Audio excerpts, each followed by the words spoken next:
അവതാരം ചെയ്യുന്നതും സകല ദുഷ്ടന്മാരെയും നിഗ്രഹിച്ച് ഭരതൻ്റെ ശിരസിലേക്ക് തൻ്റെ തൃക്കരങ്ങളെ ചേർത്തുവച്ച് പരമഭാഗവതനായ ഭരതന് സാരസ്വതം കൊടുത്ത് അനുഗ്രഹിക്കുന്നതുമായ രംഗമാണ് നമ്മൾ അനുസ്മരിച്ചു നിർത്തിയത്. ഇന്ന് പ്രഭാതത്തിൽ ഭരതൻ്റെ ഭാവമാണ് ഭാഗവതം നമുക്ക് കാണിച്ചു തരുന്നത്. ഭദ്രകാളി സവിധത്തിൽ നിന്നും ആ അമ്മയുടെ അനുഗ്രഹത്തെ ഏറ്റുവാങ്ങിയ ഭരതൻ തൻ്റെ ജീവിതയാത്ര തുടരുന്നതായ രംഗം. ഭരതൻ്റെ ജീവൻ്റെ യാത്ര എന്നോ അവസാനിച്ചിട്ടുണ്ട്. എത്തേണ്ട പരമബോധത്തിലേക്ക്, പരമഭാവത്തിലേക്ക് ഭരതൻ എത്തിയിട്ടുണ്ട്. പക്ഷെ ഈ ശരീരത്തെ കൊണ്ടു നടക്കുക, അതിൻ്റെ പ്രാരബ്ധം തീരണതുവരെ എന്നത് യോഗീശ്വരന്മാർക്ക് പോലും നിഷേധിക്കാൻ പറ്റാത്ത കാര്യമാണ്. ഏകാദശ സ്കന്ധത്തിൽ ബദ്ധൻ്റെയും മുക്തൻ്റെയും അവസ്ഥയെ പറയുമ്പോൾ പറയും ദേഹസ്ഥോപി ന ദേഹസ്ഥഃ. യോഗീശ്വരന്മാരെന്ന് പറഞ്ഞാൽ അവർ ദേഹത്തിലിരിക്കുന്നവരാണെങ്കിലും ദേഹത്തിൽ നിന്ന് ബന്ധം വേർപെട്ടവരാണെന്നാണ്. കൊട്ടത്തേങ്ങ പോലെ, ചിരട്ടയിൽ നിന്ന് വേർപെട്ട തേങ്ങ പോലെ, പക്ഷേ ചിരട്ടയുടെ അകത്താണുള്ളത്. ഇതുപോലെ ഈ ശരീരത്തിന് പ്രാരബ്ധമുണ്ട്. രണ്ട് തരത്തിലുള്ള പ്രാരബ്ധങ്ങളാണ് ഉള്ളത്. ഒന്ന്, നമ്മുടെ ജീവൻ അനുഭവിക്കാനുള്ളതായ കുറേ കർമ്മഫലങ്ങൾ. മറ്റൊന്ന്, നമ്മുടെ ശരീരം അനുഭവിക്കാനുള്ള കുറേ കർമ്മഫലങ്ങൾ. ഇത് രണ്ടും തീരാതെ ഈ ശരീരത്തെ വിട്ട് ജീവൻ പോവില്ല, അല്ലേ? നമുക്ക് കാണാം, എത്രയോ ദിവസങ്ങളായിട്ട്, എത്രയോ വർഷങ്ങളായിട്ട് ഒറ്റ കിടപ്പ് കിടക്കുന്ന ആൾക്കാരുണ്ട്. ജീവനുണ്ടോയെന്ന് ചോദിച്ചാൽ ജീവനുണ്ട്. ജീവനുണ്ടായിട്ട് കാര്യമുണ്ടോയെന്ന് ചോദിച്ചാൽ കാര്യമില്ല. ജനിക്കുമ്പോഴേ കിടക്കുന്ന ആൾക്കാരുണ്ട്. ഒന്ന് മരിച്ചു കിട്ടിയാൽ മതി എന്ന് പ്രാർത്ഥിക്കുന്ന ആൾക്കാരുണ്ട്, അല്ലേ? ഇപ്പം രണ്ടാഴ്ച മുമ്പാമറ്റാണല്ലോ ഒരു ദയാവധത്തിന് വേണ്ടി അവസാനം ഒരു 10-13 വർഷമായിട്ട് കിടക്കുന്ന ഒരാൾക്ക് അനുവാദം കിട്ടിയത്. ഒന്ന് മരിക്കണം എന്ന് വിചാരിച്ച് ആഗ്രഹിക്കുന്ന ആൾക്കാരുണ്ട്. അതേസമയം മരിക്കണമില്ല. എന്നാൽ മരിക്കുമെന്ന് പേടിച്ച് നിൽക്കുന്ന ആൾക്കാരുണ്ട്. മരിക്കരുതേന്ന് ആഗ്രഹിക്കുന്ന ആൾക്കാരുണ്ട്. അവരൊട്ട് മരിക്കുകയും ചെയ്യണു അവർ. അപ്പോൾ എന്താ ഇതിനൊക്കെ ഒരു ഉത്തരം എന്ന് ചോദിച്ചാൽ പ്രാരബ്ധം തീർന്നു. ഇത് മാത്രമാണ് അതിനുത്തരം. അപ്പോൾ പ്രാരബ്ധം തീർന്നു, അപ്പോൾ ഈ ശരീരത്തെ വിടേണ്ടി വരുന്നു എന്നുണ്ടെങ്കിൽ ഈ ശരീരത്തിൻ്റെ പ്രാരബ്ധം, നമ്മുടെ ജീവൻ്റെ പ്രാരബ്ധം, ഇത് രണ്ടും തീരാതെ, നമുക്ക് ഈ കണക്ക് തീരാതെ ഇവിടുന്ന് പോവാൻ സാധിക്കില്ല, അല്ലേ? ഒരു കഥ പറയാറുണ്ട്. പണ്ട് വലിയൊരു ജ്യോതിഷ പണ്ഡിതനുണ്ടായിരുന്നു അത്രേ. നല്ല ജ്യോതിഷത്തിലൊക്കെ വലിയ അറിവുള്ളൊരു പണ്ഡിതൻ. അപ്പം അദ്ദേഹം ഒരിക്കൽ ഒരു നദിയുടെ തീരത്തുകൂടി നടന്നു പോകുമ്പോൾ പെട്ടെന്ന് ഇദ്ദേഹത്തിൻ്റെ കാലിൽ എന്തോ ഒരു സാധനം തട്ടി. നോക്കിയപ്പോൾ ഒരു തലയോട്ടിയാണ്, ഒരു തലയോട്ടി. ഇദ്ദേഹം ആ തലയോട്ടി കയ്യിലേക്ക് എടുത്തു. എന്നിട്ട് ആ തലയോട്ടിയുടെ ലക്ഷണമൊക്കെ നോക്കുമ്പോൾ ആ തലയോട്ടിക്ക് തലവര ഉണ്ടാവുമല്ലോ. അങ്ങനെയൊന്നും നമ്മൾ പറയാറില്ലേ? നമുക്ക് എവിടെയൊക്കെയാ വരാം, അല്ലേ? കയ്യിൽ വരാം, തലയിൽ വരാം. ഇദ്ദേഹം നോക്കുമ്പോൾ ആ തലയോട്ടിയിൽ ഇനി എഴുതി വെച്ചത് എന്താ വെച്ചാൽ കിഞ്ചിൽ ശേഷം ഭവിഷ്യതി, അതായത് ഇനിയും അനുഭവിക്കാനുണ്ട് എന്നാണ്. അപ്പം ഇയാൾ ആലോചിച്ചു, എത്രയോ അനുഭവിച്ചിട്ടാണ് അവസാനം ചത്ത് തലയോട്ടിയായത്. ഇനി ഈ തലയോട്ടി അനുഭവിക്കാൻ ബാക്കിയുണ്ടോ? എന്നാൽ പിന്നെ ഒന്ന് നോക്കണമല്ലോ എന്നും വിചാരിച്ച് ഇയാൾ ആ തലയോട്ടിയും എടുത്ത് വീട്ടിലേക്ക് വന്നു. ഇയാൾ എന്ത് ചെയ്തു വെച്ചാൽ ആ തലയോട്ടി ഒരു പട്ടിൽ പൊതിഞ്ഞ് ഷെൽഫിൽ വെച്ചു. എല്ലാ ദിവസവും രാവിലെ ഇയാൾ ഷെൽഫ് തുറന്ന് നോക്കും, തലയോട്ടിക്ക് എന്താ സംഭവിച്ചത്. നോക്കുമ്പോൾ ഒരു കുഴപ്പമില്ല. അങ്ങനെ കുറച്ചു കാലം കഴിഞ്ഞു. അപ്പം ഇദ്ദേഹത്തിൻ്റെ ഭാര്യ ഇത് കാണുന്നുണ്ട്. ഭർത്താവ് എല്ലാ ദിവസവും രാവിലെ ഷെൽഫ് തുറക്കുന്നു, പട്ടിൽ പൊതിഞ്ഞ് എന്തോ ഒരു സാധനം നോക്കി അവിടെ തന്നെ വയ്ക്കുന്നുണ്ട്. അങ്ങനെ ഇരിക്കെ ഒരിക്കൽ ഇദ്ദേഹം തീർത്ഥാടനത്തിന് പോയി. തീർത്ഥാടനത്തിന് പോയപ്പോൾ ഈ ഭാര്യയ്ക്ക് തോന്നി ഇതാണ് ചാൻസ്. തലയണയുടെ അടിയിൽ നിന്ന് താക്കോലെടുത്തു, പോയി ഷെൽഫ് തുറന്നു, നോക്കുമ്പോൾ പട്ടിൽ പൊതിഞ്ഞ് എന്തോ ഒരു സാധനം. ഭാര്യ ആ പട്ടങ്ങ് തുറന്നപ്പോൾ അതിൻ്റെ ഉള്ളിൽ തലയോട്ടി. അപ്പം ഈ ഭാര്യയുടെ മനസ്സിൽ തോന്നി, പണ്ട് ഇയാൾക്കൊരു കാമുകിയുണ്ട് എന്ന് കേട്ടിട്ടുണ്ട്, ഇത് ചിലപ്പോൾ അവളുടെ തലയോട്ടിയാവും. എല്ലാ ദിവസവും രാവിലെ ഇയാൾ അവളെ ഓർമ്മിക്കാൻ വേണ്ടി തുറന്നു നോക്കണതാവും. ഞാനിവിടെ ജീവനോടെ ഉണ്ടാകുമ്പോൾ ഇങ്ങനെ ഒരുത്തിയുടെ ഓർമ്മ ഇയാൾക്ക് ഉണ്ടാവരുത്. ഈ ഭാര്യ എന്ത് ചെയ്തു എന്ന് വെച്ചാൽ ഈ തലയോട്ടി കൊണ്ടുപോയി അമ്മിക്കല്ലിലിട്ട് കുത്തി കുത്തി പൊടിച്ച് അടുത്തുള്ള പുഴയിൽ കൊണ്ടുപോയി കലക്കി കളഞ്ഞു. ഈ ജ്യോതിഷ പണ്ഡിതൻ തീർത്ഥാടനമൊക്കെ കഴിഞ്ഞ് വന്ന് ഷെൽഫ് തുറക്കുമ്പോൾ ഭാര്യ പറഞ്ഞു, നോക്കണ്ട, അതവിടെ ഇല്ല. എന്തേ? ആ തലയോട്ടിയല്ലേ. നീ എന്ത് ചെയ്തു? ഞാനതിനെ കുത്തി പൊടിച്ച് കലക്കി കളഞ്ഞു. അപ്പോഴാണ് ഇദ്ദേഹത്തിന് ഉറപ്പായത്, എന്ത്? അനുഭവിക്കാനുള്ളതാണെങ്കിൽ തലയോട്ടിയാണെങ്കിലും അനുഭവിക്കും. അപ്പോൾ കർമ്മഫലം എന്നുള്ളത് തീരുന്നത് വരെ നമ്മൾ പേടിക്കേ വേണ്ട. ശരിക്കും അല്ലേ? ശരിക്കും ഇപ്പോഴും നമ്മളെ ജീവിപ്പിക്കണത് എന്താ അറിയോ? അനുഭവിക്കാനുള്ള പ്രാരബ്ധം ബാക്കിയുള്ളതാണ്. കൊറോണ സമയത്ത് കുറേ ആൾക്ക് ടിക്കറ്റ് കിട്ടിപ്പോയി, നമ്മൾ കുറച്ചെണ്ണം ഇവിടെ ബാക്കിയായി. എന്താ കാരണം? ഇനിയും വരാനുണ്ടല്ലോ, അപ്പം അനുഭവിക്കാൻ കുറച്ചാൾ വേണ്ടേ? അതിനാ നമ്മളെ ബാക്കിയാക്കിയത്. അപ്പോൾ നമ്മളുടെ പ്രാരബ്ധത്തിൻ്റെ കണക്ക് തീരുന്നത് വരെ, ഇനി ഞാൻ പറയുന്ന കാര്യം ഒന്ന് ശ്രദ്ധിക്കുക, പ്രാരബ്ധം തീരുന്നത് വരെ നമ്മൾ പേടിക്കേ വേണ്ട, ചാവില്ല, ഉറപ്പാ. അനുഭവിക്കാനുള്ള പ്രാരബ്ധം തീരണത് വരെ നമ്മളിനി എന്ത് ചെയ്താലും നമ്മൾ ചാവില്ല.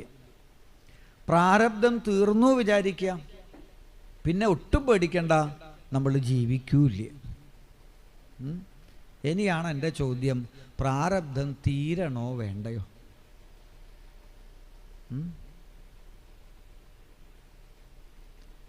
ആലോചിക്കണേ. തീരണം എന്ന് പറയുമ്പോൾ ചിലപ്പോൾ ഭഗവാൻ ഇപ്പം തന്നെ അങ്ങ് തീർക്കും. പ്രാരബ്ധം തീരണോ? ഇപ്പം തോന്നണില്ലേ കുറച്ചൊക്കെ പ്രാരബ്ധം ഉണ്ടായിക്കോട്ടെ എന്ന്? അപ്പോൾ നമ്മൾ ഭാഗവതം നമ്മളെ ഒരിക്കലും ഒരു അമാനുഷികമായ കാര്യങ്ങൾ പഠിപ്പിക്കുകയോ ഒരത്ഭുതം പ്രവർത്തിപ്പിക്കുന്ന ഒരു ഗ്രന്ഥമൊന്നുമല്ല ഭാഗവതം. പേപ്പറിലൊക്കെ പരസ്യം വരുന്നത് പോലെ പ്രശ്നങ്ങൾ എന്തുമാകട്ടെ അതൊന്നും പരിഹരിക്കാനൊന്നും ഭാഗവതത്തെ കൊണ്ട് പറ്റില്ല. പക്ഷെ ഭാഗവതം നമ്മളോട് പറയണത് എന്താ അറിയോ? അനുഭവിക്കാനുള്ള കർമ്മഫലം അത് അനുഭവിക്കുക തന്നെ വേണം. അതോടൊപ്പം ആ കർമ്മഫലത്തിൽ തളരാതെ മനസ്സിനെ പിടിച്ചു നിർത്താൻ ഈശ്വരോപാസനയെ കൊണ്ടുപോകണം. അത്രയേ ഉള്ളൂ. അതുകൊണ്ട് ഒരു തരത്തിലുള്ള അന്ധവിശ്വാസത്തെയും ഭാഗവതം പ്രോത്സാഹിപ്പിക്കണില്ല എന്നുള്ളതാണ് പ്രത്യേകത. അപ്പോൾ കർമ്മഫലം അതെന്തായാലും നമ്മൾ അനുഭവിക്കണമെന്നുണ്ടെങ്കിൽ ആ കർമ്മഫലത്തിലും മനസ്സ് തളരാതിരിക്കണം. അതിന് നമുക്ക് ഒരാശ്രയം, ഒരു പിടിവള്ളി, അതാണ് ഈശ്വരോപാസന. അല്ലേ? അനുഭവിക്കാനുള്ളത് അനുഭവിക്കുന്നത് തന്നെയാണ് നല്ലത്. ഒരു മുതലാളി ഒരു ഡ്രൈവറെ വെക്കാൻ വേണ്ടിയിട്ട് തീരുമാനിച്ചു. അപ്പം 3 ആൾക്കാർ വന്നു. അപ്പം മുതലാളി തീരുമാനിച്ചു ഒരു ടെസ്റ്റ് നടത്തിയിട്ട് സെലക്ട് ചെയ്യാം. അപ്പം എന്താ വേണ്ടത്? ഒരു കുഴിയുള്ള റോഡ് വേണം. അതിപ്പോൾ നമ്മുടെ നാട്ടിൽ ഇഷ്ടം പോലെ ഉള്ളത് കൊണ്ട് കുഴപ്പമില്ല. ഈ മുതലാളി എന്ത് ചെയ്തു വെച്ചാൽ ഒരു കുഴിയുള്ള റോഡിൻ്റെ അടുത്ത് കാറ് കൊണ്ടുപോയി വെച്ചിട്ട് ഈ ഡ്രൈവർമാരോട് ഇവരോട് പറഞ്ഞു, ഈ കാറിനെ അപ്പുറത്തേക്ക് എത്തിക്കണം. ഇതാണ് നിങ്ങൾക്കുള്ള ടെസ്റ്റ്. ആദ്യത്തവൻ എന്ത് ചെയ്തു എന്നറിയോ?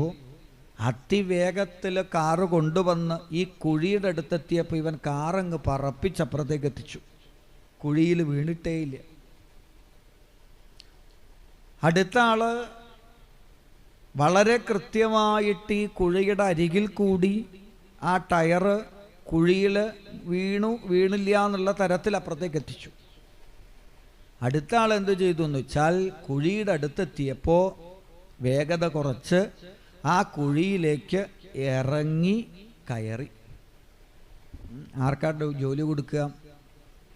അല്ലേ? മറ്റേയാൾ കുഴിയിൽ വീണിട്ടേ ഇല്ല, മറ്റേയാളും കുഴിയിൽ വീഴാണ്ട് അപ്പുറത്തെത്തിച്ചു. പക്ഷേ ഡ്രൈവറായിട്ട് ജോലി കൊടുത്തത് കുഴിയിൽ ഇറങ്ങി കയറി ആക്കാം. കാരണം അതാണ് സുരക്ഷിതത്വം. അല്ലേ?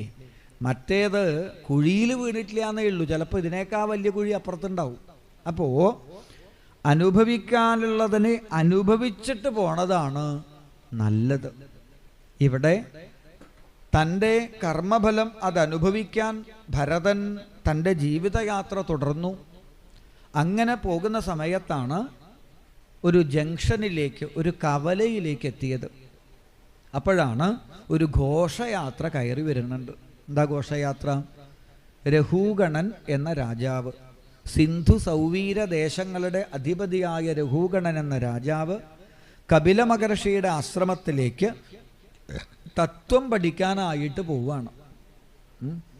കപിലവാസുദേവൻ്റെ അടുത്തേക്ക് തത്വം പഠിക്കാൻ പോവുകയാണ്. എന്താ തത്വം? എല്ലാത്തിലും ഈശ്വരനുണ്ട്, അല്ലേ? എല്ലാത്തിലും ഈശ്വരനുണ്ട് എന്ന് പറയൽ എളുപ്പമാണേ, അല്ലേ?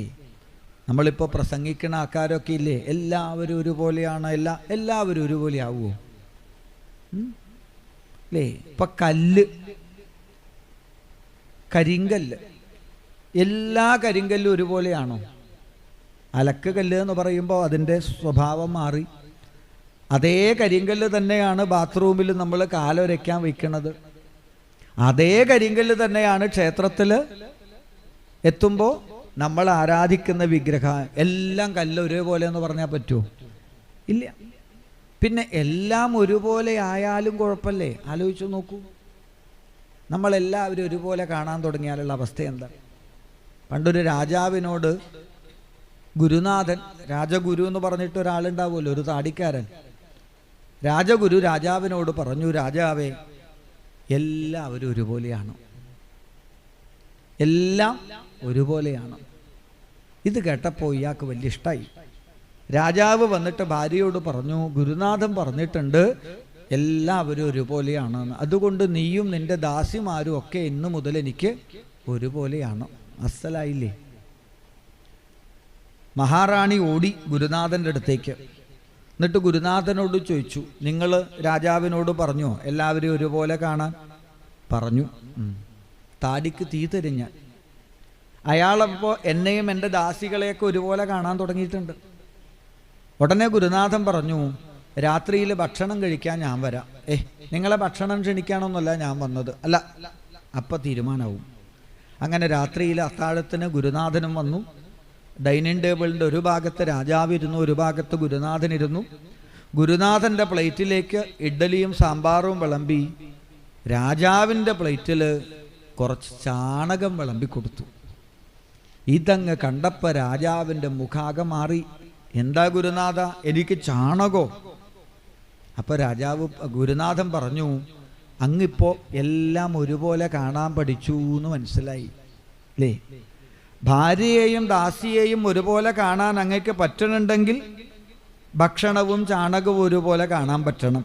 ഇത് പറ്റണില്ലെങ്കിൽ പിന്നെ മറ്റേ പണിക്കും പോകരുത്. അപ്പോൾ എല്ലാത്തിനെയും ഒരുപോലെ കാണുക, ഇതൊക്കെ പറയൽ എളുപ്പമാണ്. ഇവിടെ രഘൂഗണ മഹാരാജാവ് പരമതത്വം പഠിക്കാൻ പോണത് എങ്ങനെയാ വെച്ചാൽ 4 ഭൃത്യന്മാരെ കൊണ്ട് പല്ലക്കെടുപ്പിച്ചിട്ടാ, അല്ലേ? പല്ലക്ക് കണ്ടിട്ടില്ലേ? ആ പല്ലക്കിൽ അങ്ങനെ ഇരിക്കുമ്പോൾ 4 ആൾക്കാർ അതെടുത്ത് നടക്കും. 4 ആൾക്കാർ ഒരേ താളത്തിൽ നടക്കണം, അല്ലേ? 4 ആൾക്കാർ ഒരേ താളത്തിൽ നടന്നാൽ, ഒരുപോലെ നടന്നാൽ പല്ലക്കിലിരിക്കാൻ നല്ല സുഖമാണ്. ഞാൻ ഇരുന്നിട്ടൊന്നുമില്ല, എന്നാലും സുഖമാണ്. അങ്ങനെ പോകുമ്പോഴാണ് ഈ പല്ലക്കെടുക്കുന്ന ഒരാൾക്ക് എന്തോ ബുദ്ധിമുട്ട് വന്നത്. പകരം ഒരാളെ നോക്കിയപ്പോൾ ഭരതയോഗീശ്വരനെ കണ്ടു. നല്ല തടിയുണ്ട്, ആരോഗ്യമുണ്ട്. ഭരതനെ വിളിച്ച് പല്ലക്കിൻ്റെ ഒരു തണ്ട് ഭരതൻ്റെ ചുമലിലേക്ക് വെച്ചു കൊടുത്തു. നടക്കാൻ തുടങ്ങി. പക്ഷേ ഇതുവരെയുള്ള സുഖമൊന്നും ഇപ്പം രാജാവിനില്ല. എന്താ അറിയോ? പല്ലക്ക് ചിലപ്പോൾ ചെരിയും, ചിലപ്പോൾ പല്ലക്ക് പെട്ടെന്ന് അവിടെ നിൽക്കും, അല്ലേ? ബസ് പെട്ടെന്ന് ബ്രേക്ക് ഇട്ടാൽ എന്താ ഉണ്ടാവുക? തല പോയി ഇടിക്കും. ചിലപ്പോൾ പല്ലക്ക് പിറകോട്ട് ചെരിയും. ഇങ്ങനെ പല്ലക്ക് കുലുങ്ങാൻ തുടങ്ങി. അപ്പം രാജാവ് പല്ലക്കിൻ്റെ ഉള്ളിൽ നിന്ന് വിളിച്ചു ചോദിച്ചു, കിമിതമരേ, ഇതാരാ ഇങ്ങനെ പല്ലക്ക് കുലുക്കുന്നത്? ഇത്ര സമയം ഒരു കുഴപ്പമുണ്ടായിട്ടില്ലല്ലോ. അപ്പോൾ ഈ 3 ഭൃത്യന്മാർ പറഞ്ഞു, മഹാരാജാവേ, ഞങ്ങൾ പുതിയതായിട്ടൊരാളെ കൂട്ടിയിട്ടുണ്ട്. അയാളുടെ നടപ്പ് ശരിയല്ല. ആരുടെ നടപ്പ്? ഭരതൻ്റെ നടത്തം ശരിയില്ല എന്ന് തീരുമാനിച്ചു ഇവര്. പക്ഷെ ശരിക്കും നടന്ന ആള് ഭരതനായിരുന്നു. എന്താ കാരണം? ഒരു പീഡ എറുമ്പിനും വരുത്താതുള്ളൊരനുകമ്പയും സദാ. അല്ലേ? ഒരു ജീവജാലത്തെയും വേദനിപ്പിക്കാതെ പോകുകയാണ് ഭരതൻ. ഭരതൻ എന്ന പരമഭാഗവതന്റെ മാഹാത്മ്യം എന്താ വെച്ചാൽ, യാതൊന്നു കാൺമതതു നാരായണ പ്രതിമ. അല്ലേ? കാണുന്നതെല്ലാം ഭരതന് ഈശ്വരനാണ്. നമുക്കിപ്പോൾ അങ്ങനെ ചൊല്ലാൻ മാത്രമേ പഠിച്ചിട്ടുള്ളൂ.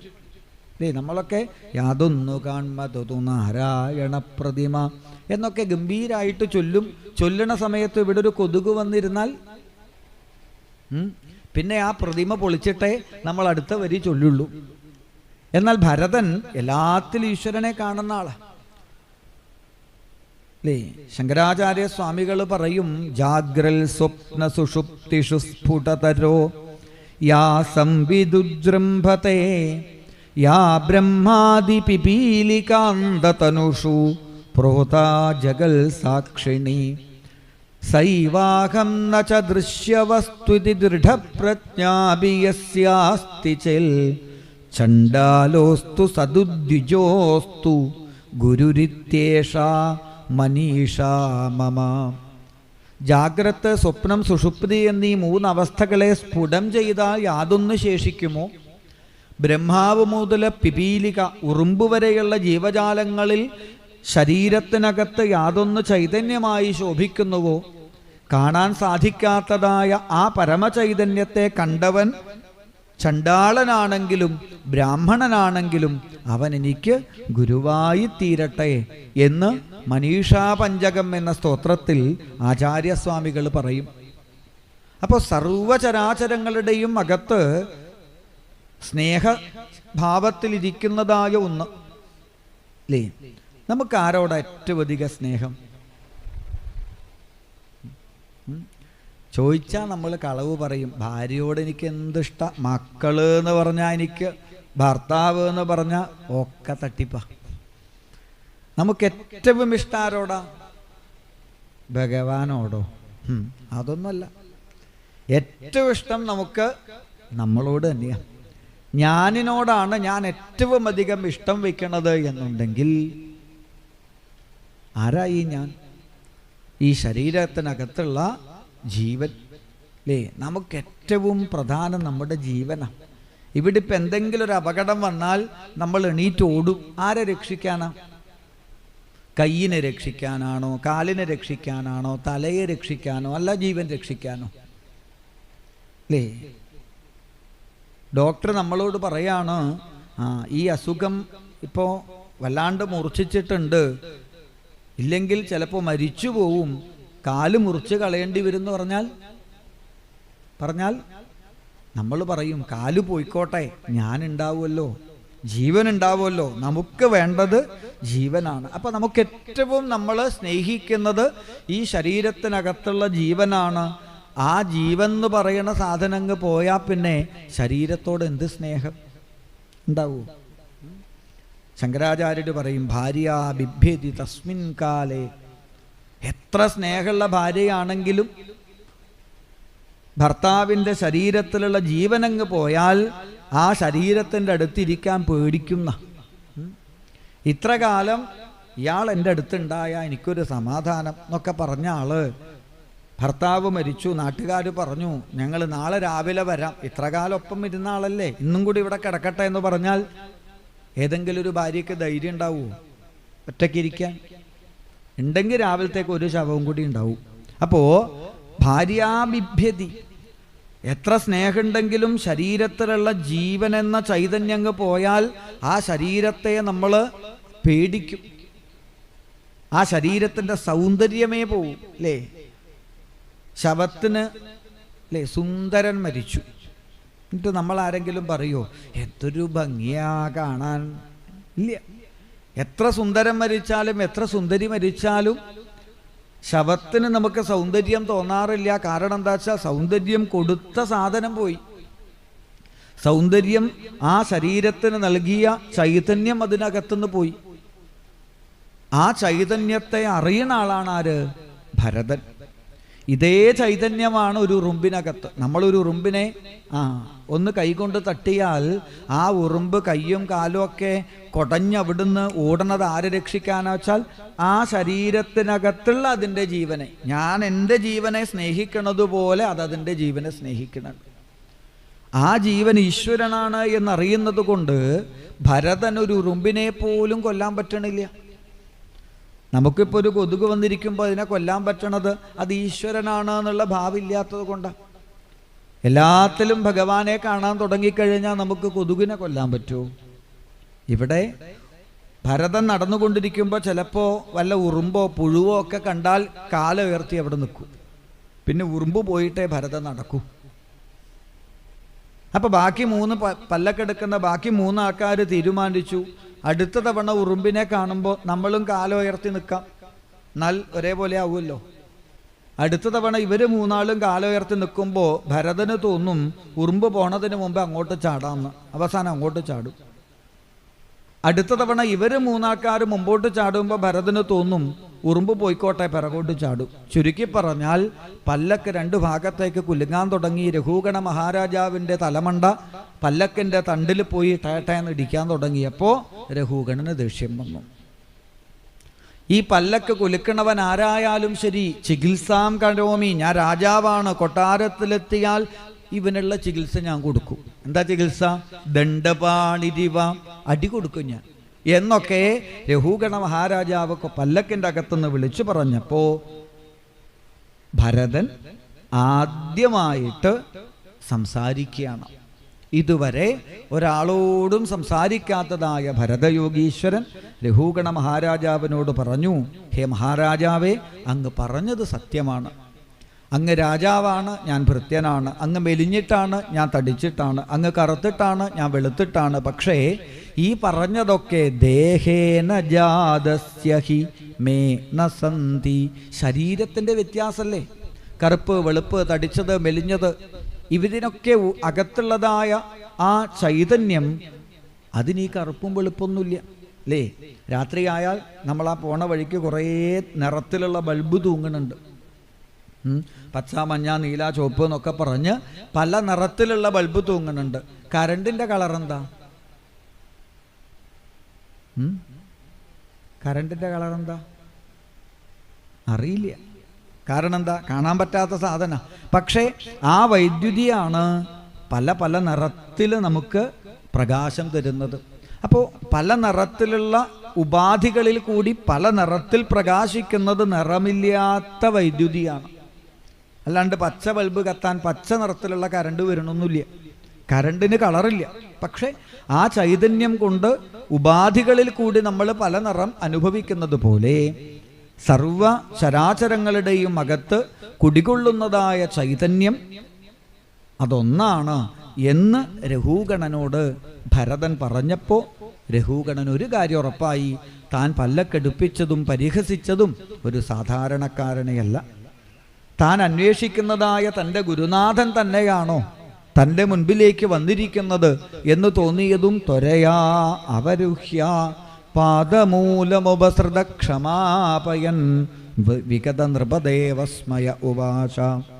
പല്ലക്കിൽ നിന്ന് രഘുഗണൻ താഴേക്ക് ചാടിയിറങ്ങി ആ ഭരതയോഗീശ്വരൻ്റെ പാദത്തിലേക്ക് വീണ് നമസ്കരിച്ചിട്ട് പറഞ്ഞു, ഹേ മഹാത്മാവേ, ഞാൻ അറിയാതെ അങ്ങയെ പരിഹസിച്ചു പോയി.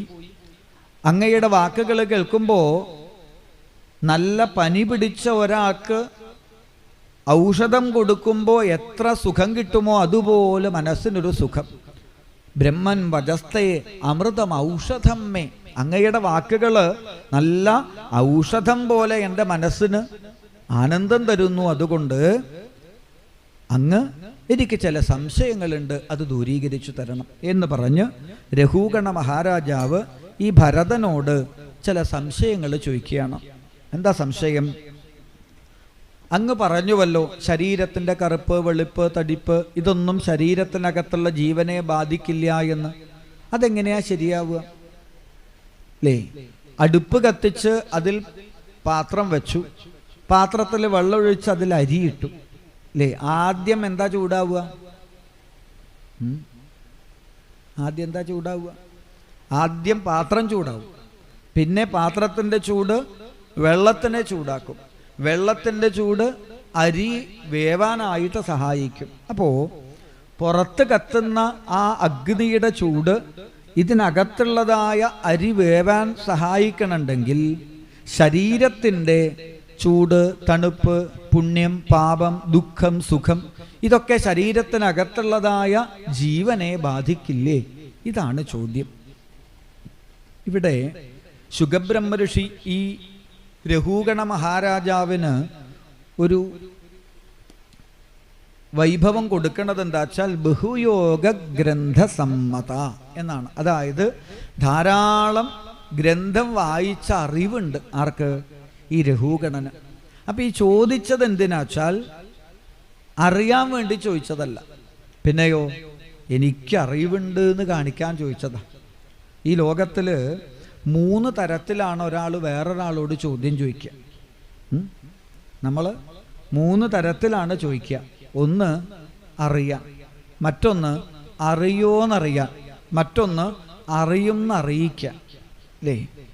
ഇപ്പം ചില ആൾക്കാർ നമ്മളോട് ചോദിക്കും, ഭാഗവതത്തിൽ എത്രാം ദിവസം കൃഷ്ണാവതാരം വരിക? അപ്പം ആ ചോദ്യം കേട്ടാൽ നമുക്ക് മനസ്സിലാവും അറിയാൻ വേണ്ടിയിട്ടാണ്. ചില ആൾക്കാരുണ്ടല്ലോ എനിക്കും ഇതൊക്കെ അറിയാം എന്ന് കാണിക്കാൻ വേണ്ടിയിട്ട് ഭാഗവതത്തിൽ ദശമസ്കന്ധത്തിലല്ലേ കൃഷ്ണാവതാരം, ഇതെന്തിനാ ചോദിക്കണത് വെച്ചാൽ എനിക്കും കുറച്ചൊക്കെ ഇത് പിടിയുണ്ട് എന്ന് കാണിക്കാൻ വേണ്ടിയിട്ടാണ്. ചില ആൾക്കാർ ഇയാൾക്കിത് അറിയോന്ന് ടെസ്റ്റ് ചെയ്യാൻ ചോദിക്കുന്ന ആൾക്കാരുണ്ട്. ഇവിടെ രഘൂഗണ മഹാരാജാവ് ചോദ്യം ചോദിച്ചത് തനിക്ക് അറിവുണ്ട് എന്ന് കാണിക്കാൻ വേണ്ടിയിട്ടാണ്. ഭരതയോഗീശ്വരൻ ആദ്യം എന്താ ചെയ്തതെന്ന് വെച്ചാൽ രഘൂഗണന്റെ ഈ അഹങ്കാരത്തിന്റെ പത്തി അടിച്ച് താഴ്ത്തുക. അകോവിത കോവിദവാദവാദാൻ വദസ്യതോ നാദിവിതാം വരിഷ്ഠ. ഹേ രഘൂഗണ, അങ്ങ് വലിയ വീരവാദമൊക്കെ പറയണുണ്ടല്ലോ, വലിയ വരിഷ്ഠനെ പോലെ, പണ്ഡിതനെ പോലെ. സത്യം പറയട്ടെ, അങ്ങിപ്പോൾ പറഞ്ഞതൊക്കെ പരമവിഡ്ഢിത്തമാണ്. ഞാൻ പറയുന്നത് നിരാകാരനായ, നിർഗുണനായ, നിത്യനായ, സത്യമായ ഈശ്വരനെ കുറിച്ച്. അതിന് ഉദാഹരണമായി നിങ്ങൾ പറഞ്ഞത് കുറച്ച് വെള്ളം, കുറച്ച് തീയ്, കുറച്ചരി, ഒരു മൺകുടം. ഇതൊക്കെ നശിക്കുന്ന വസ്തുക്കളാണ്. അപ്പം നശിക്കുന്ന വസ്തുക്കളെ വെച്ച് നാശമില്ലാത്ത ഈശ്വരനെ നിങ്ങൾ എങ്ങനെ കണ്ടെത്തും? പിന്നെ മഹാരാജാവേ, അങ്ങയ്ക്ക് അറിവുണ്ട്, അങ്ങയ്ക്ക് നല്ല ബുദ്ധിയുണ്ട്, അങ്ങ് രാജാവാണ്, ഉയർന്ന കുലത്തിൽ പറന്നിട്ടുണ്ട്. പക്ഷേ ഇതുകൊണ്ടൊന്നും ഭഗവാനെ കിട്ടില്ല. ഭഗവാനെ കിട്ടാൻ എന്താ വേണ്ടത്? വിനാ മഹൽ പാദരജോഭിഷേകം, ഗുരുനാഥന്മാരുടെ അനുഗ്രഹം ഉണ്ടാവണം, അല്ലേ? അപ്പം അറിവ് നേടാൻ ഗുരുത്വമൊന്നും വേണ്ട. നമുക്ക് പുസ്തകത്തിൽ നിന്ന് അറിവ് നേടാം, TV കണ്ടിട്ട് അറിവ് നേടാം. അറിവ് നേടാൻ ഗുരുത്വം വേണ്ട. പിന്നെ എന്തിനാ ഗുരുത്വം? ഈ അറിഞ്ഞ അറിവ് വേണ്ട സ്ഥലത്ത് വേണ്ടതുപോലെ തോന്നണമെങ്കിൽ അതിന് ഗുരുനാഥൻ്റെ അനുഗ്രഹം ഉണ്ടാവണം, അല്ലേ? രാമകൃഷ്ണ പരമഹംസർ പറയുന്ന ഒരു കഥയുണ്ട്. ഒരു ഗുരുനാഥൻ തൻ്റെ ശിഷ്യനോട് പറഞ്ഞു അത്രേ, എല്ലാത്തിലും നാരായണനുണ്ട്, അല്ലേ? എല്ലാ വസ്തുക്കളിലും ആരുണ്ട്? നാരായണനുണ്ട്. ഗുരുനാഥൻ ഇത് പറഞ്ഞ് ശിഷ്യൻ നേരെ വീട്ടിലേക്ക് പോവുകയാണ്. പോകുമ്പോൾ ഒരിടവഴി, ആ ഇടവഴിയിൽ കൂടി ശിഷ്യൻ പോകുമ്പോൾ മറുഭാഗത്ത് നിന്ന് ഒരാന മദം പൊട്ടിയിട്ട് വരുന്നുണ്ട്. ആനപ്പുറത്തൊരു പാപ്പാനിരിക്കണുണ്ട്. ആ പാപ്പാൻ ദൂരത്തുനിന്നേ വിളിച്ചു പറഞ്ഞു, ഓടിക്കോളൂ, ഓടിക്കോളൂ, ഓടിക്കോളൂ, രക്ഷപ്പെട്ടോളൂ. അപ്പം ഈ ശിഷ്യൻ ആലോചിച്ചു, ഞാൻ എന്തിനാ ഓടുന്നത്? ഇപ്പം ഗുരുനാഥൻ പറഞ്ഞതേ ഉള്ളൂ, എന്ത്? എല്ലാത്തിലും നാരായണനുണ്ട് എന്ന്. അപ്പം ആനയുടെ ഉള്ളിൽ നാരായണനല്ലേ? അപ്പം പിന്നെ നാരായണനെ കാണുമ്പോൾ ഓടുകയാണോ വേണ്ടത്? നമസ്കരിക്കല്ലേ വേണ്ടത്? ഇവൻ എന്ത് ചെയ്തു? ഈ മദം പൊട്ടി വരുന്ന ആനയുടെ മുമ്പിൽ കമിഴ്ന്ന് കിടന്ന് നമസ്കരിച്ചു. ആന തുമ്പിക്കൈ കൊണ്ട് പറക്കി അടുത്ത പറമ്പിലേക്ക് എറിഞ്ഞു. ഇപ്പോൾ മലർന്ന് കിടക്കുക ആശുപത്രിയിൽ, പ്ലാസ്റ്റർ ഇട്ടിട്ട്. ഗുരുനാഥനെ കാണാൻ ഗുരുനാഥൻ വന്നു ശിഷ്യനെ കാണാൻ, ആപ്പിളും ഓറഞ്ചും ഒക്കെ എടുത്തിട്ട്. ഗുരുനാഥനെ കണ്ടപ്പോൾ തന്നെ ഇവന് ദേഷ്യം വന്നു. ഇവൻ ഒറ്റൊരുത്തൻ കാരണം ഞാൻ ഇങ്ങനെ കിടക്കണത്. ഗുരുനാഥൻ ചോദിച്ചു, നീ എന്ത് വിഡിത്താ ചെയ്തത്? മതയാനയുടെ മുമ്പിൽ ആരെങ്കിലും നമസ്കരിക്കുമോ? അപ്പം ഈ ശിഷ്യൻ പറഞ്ഞു, നിങ്ങൾ പറഞ്ഞിട്ടാ ഞാൻ ഞാനെപ്പോൾ പറഞ്ഞു? നിങ്ങളല്ലേ പറഞ്ഞത് എല്ലാത്തിലും നാരായണനുണ്ടെന്ന്.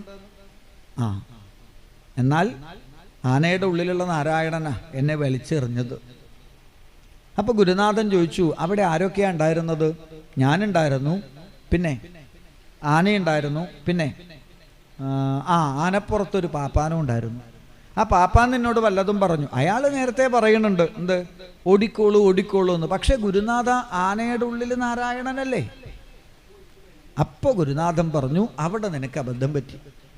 നിന്റെ ഉള്ളിൽ നാരായണനുണ്ട്, ആനയുടെ ഉള്ളിലും നാരായണനുണ്ട്. എങ്കിൽ ആനപ്പുറത്തിരിക്കണ പാപ്പാൻ്റെ ഉള്ളിലും നാരായണനില്ലേ? ആ ആനപ്പാപ്പാൻ നാരായണൻ പറയണത് കേട്ട് ആദ്യം നീ ഓടിയിരുന്നെങ്കിൽ ആനനാരായണൻ നിന്നെ വലിച്ചെറിയായിരുന്നോ? അപ്പോൾ ഇതിനാണ് ഗുരുനാഥൻ്റെ അനുഗ്രഹം വേണ്ടത്. അറിവ് നേടാനല്ല, അറിഞ്ഞ അറിവ് വേണ്ട സ്ഥലത്ത് തോന്നണമെങ്കിൽ, അത് നമ്മുടെ ജീവിതത്തിൽ അനുഭവമാകണമെങ്കിൽ ഗുരുത്വം എന്നുള്ളത് വേണം.